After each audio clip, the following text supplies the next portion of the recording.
എൻ്റെ പ്രിയപ്പെട്ടവരെ, നമ്മൾ അനുദിന അനുഗ്രഹ പ്രാർത്ഥനയിലേക്ക് പ്രവേശിക്കുകയാണ്. നിങ്ങളെ പ്രാർത്ഥനയ്ക്ക് ഒരുക്കമുള്ളവരായി ഹൃദയം കർത്താവിന് സമർപ്പിച്ച്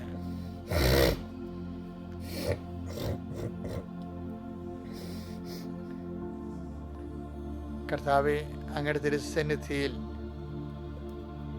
പ്രാർത്ഥനാപൂർവ്വം നിൽക്കുന്ന മക്കളെ അങ്ങ് ആശീർവദിക്കണമെന്ന് പ്രാർത്ഥിക്കുന്ന ഈശോയെ, പ്രഭാതത്തിലെ സൂര്യൻ എങ്ങനെയാണോ ഭൂതലത്തെ പ്രകാശനമാക്കുന്നത്, അതുപോലെ കർത്താവെ നിൻ്റെ അനുഗ്രഹത്തിൻ്റെ കതിരുകൾ ഞങ്ങളുടെ ഇടടഞ്ഞ ജീവിതത്തെ പ്രകാശനമാക്കണമെന്ന് പ്രാർത്ഥിക്കുന്നു.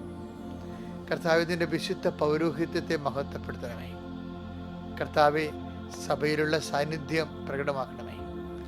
അമ്മേ, പരിശുദ്ധമ്മേ, ദേവമാതാവേ, എല്ലാ മക്കൾക്ക് വേണ്ടി മാധ്യസ്ഥം വഹിക്കണമേ.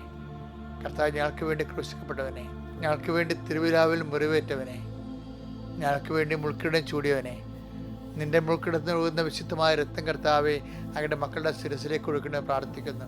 മനസ്സ് പല പല കാര്യങ്ങൾ കൊണ്ട് ഇടിഞ്ഞു പോയവരുണ്ട് കർത്താവെ. അവസാദം, ഡിപ്രഷൻ വന്ന് കർത്താവ് ഒന്നും ചെയ്യാൻ തോന്നാതിരിക്കുന്ന അവസ്ഥ കൊണ്ട് കർത്താവെ നീ എല്ലാം റൈറ്റ് ഓഫ് ചെയ്യുന്നവനാണ്.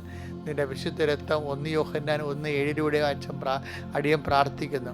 യേശുക്രിസ്തുവിൻ്റെ വിശുദ്ധ രക്തം സകല പാപങ്ങളിൽ നിന്നും മോചിക്കുന്നുവെന്ന് കഴിഞ്ഞ ദിവസം നമ്മൾ വായിച്ചു കേട്ടതാണ്.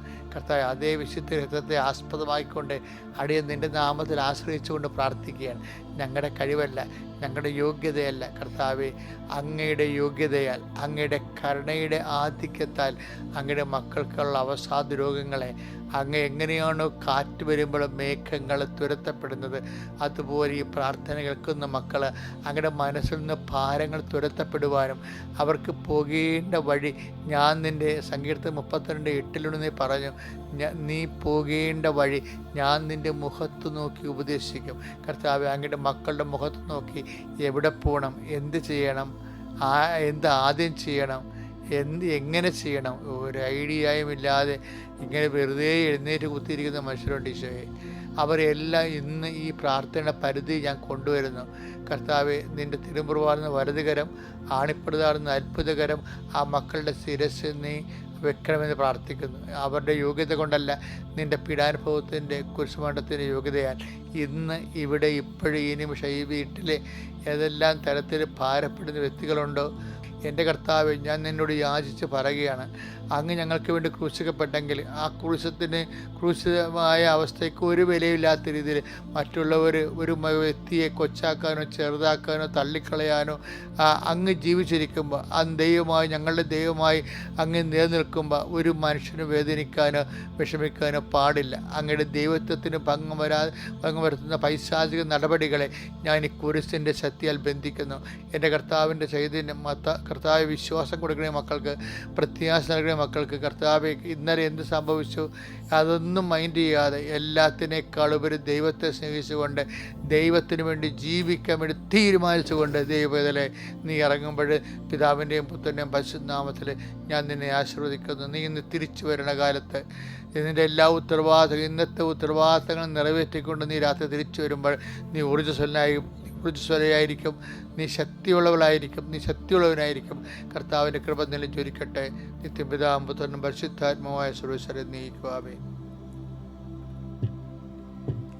ഇന്നത്തെ സന്ദേശം എന്ന് പറയുന്നത് 1 കൊരിന്ത്യർ 14:26. സഹോദരരെ, ആകയാൽ എന്ത് വേണം? നിങ്ങൾ സമ്മേളിക്കുമ്പോൾ ഓരോരുത്തർക്കും ഒരു സങ്കീർത്തനമോ സാരോപദേശമോ വെളിപാടോ ഭാഷയോ വ്യാഖ്യാനമോ ഉണ്ടായിരിക്കട്ടെ.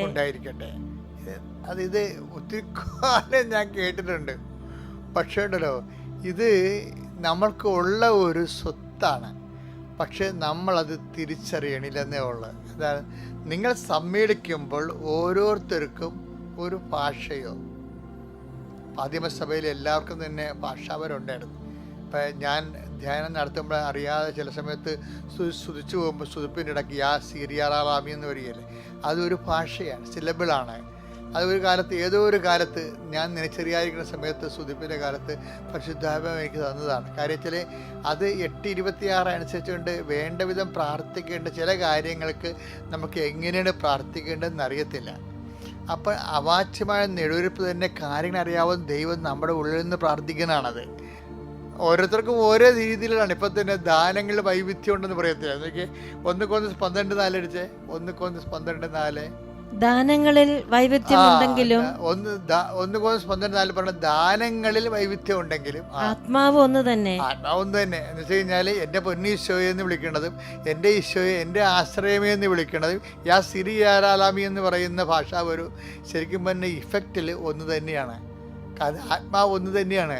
കാര്യം ഈ ആൾക്കാർക്ക് ഈ ഭാഷകളൊന്നും ആരും പറഞ്ഞു കൊടുത്തതല്ല.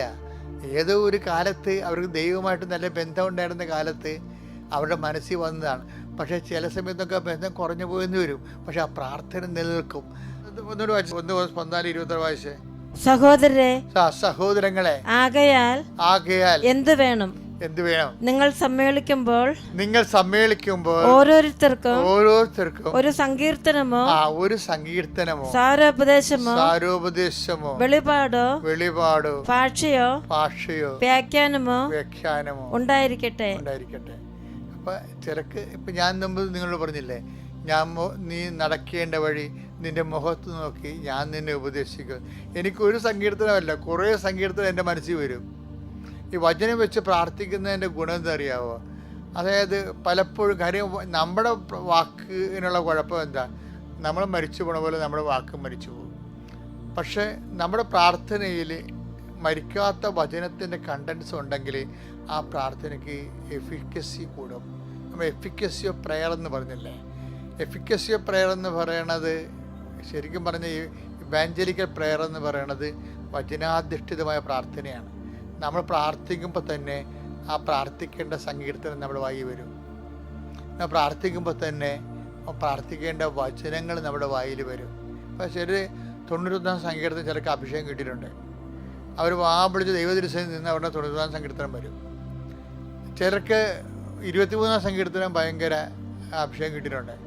നമ്മൾ ഇതിൽ നിന്നാണ് നമ്മൾക്ക് പ്രതിവചന സങ്കീർത്തനത്തിൻ്റെ കൾച്ചർ വരണത്. എന്താണ്? എൻ്റെ കർത്താവ് എൻ്റെ രക്ഷയും ഓഹരിയുമാകുന്നു, കർത്താവിൻ്റെ രക്ഷയും പ്രകാശമാകുന്നു. ഒരു ഉദാഹരണം ഞാൻ പറയാം. ഞാൻ എപ്പോഴും പ്രാർത്ഥിക്കുന്നത് നിങ്ങൾ കേട്ടിട്ടില്ലേ? എന്താണ്?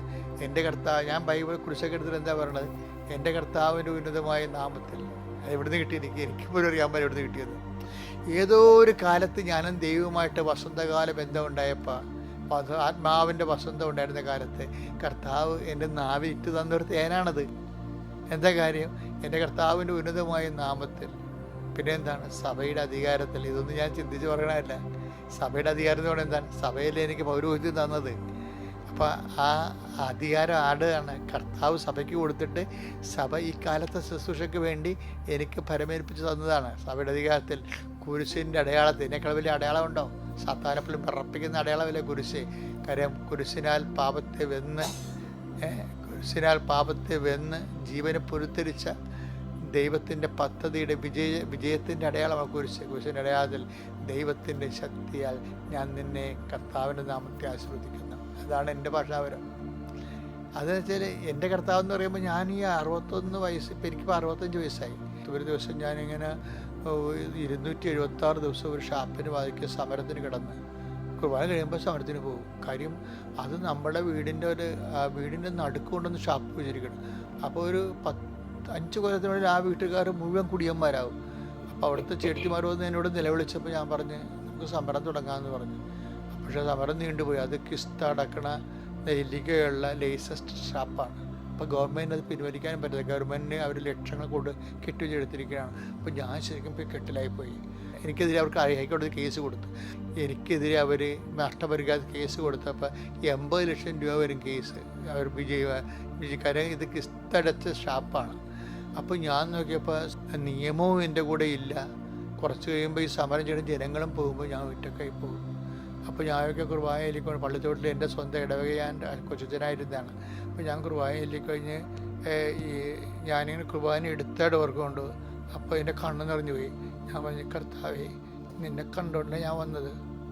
ഇപ്പം നീ മാത്രമേ ഉള്ളെന്ന് ഓർക്കണം. അത്രയും പറഞ്ഞുള്ളൂ. അതാണ് എൻ്റെ കർത്താവ് എന്ന് പറയുന്നത്. എൻ്റെ കർത്താവ്.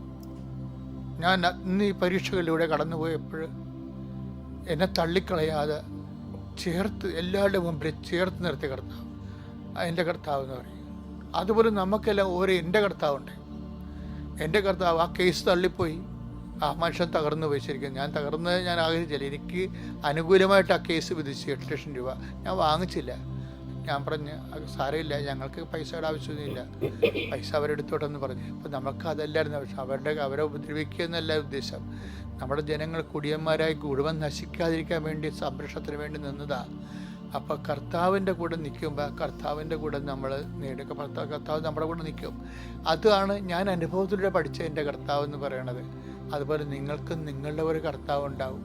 നിങ്ങളുടെ തക്ക സമയത്ത് അഗ്നിപരീക്ഷയിൽ നിങ്ങളെ സഹായിച്ച കർത്താവ്. നിങ്ങളും പ്രാർത്ഥിക്കുമ്പോൾ എൻ്റെ കർത്താവ് എന്ന് പറയാൻ ഒരു കർത്താവ് ഉണ്ടാകണം.